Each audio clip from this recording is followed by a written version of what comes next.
ဘာတွေ့ချောင်းများငါကိုတကယ်တော့ကျွန်တော်အရှိတရားအဖြူပဲကျွန်တော်မပိုင်ဆိုင်လိုက်ရတဲ့ချစ်ချင်းမြတ်တာ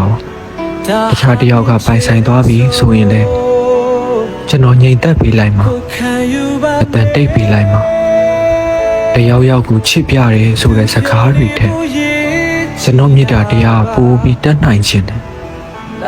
ဒါတစ်ဖက်လူအတွက်တွေးတာလို့ပြောရင်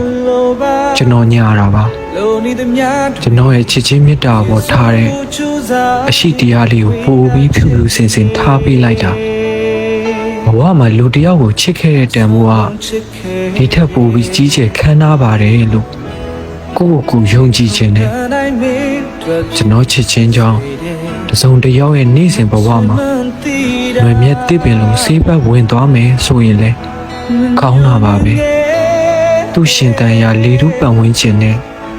နေအလင်းရောင်တွေကြည်လင်ဖို့ဆိုတော့တကူတကတွေးယူနေဖို့မလိုအပ်ပဲ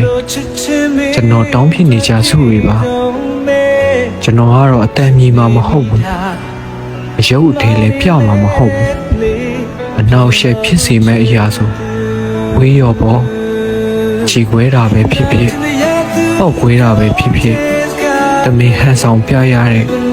ချစ်ချင်းမြတ်တာတွေကိုလောက်ယူမှာမဟုတ်ဘူးသူ့ဘဝမှာကျွန်တော်မရှိဘူးတလို့မျိုးမေးလျော်ပြီးကြော်ရွှင်နိုင်မယ်ဆိုရင်ပေါ့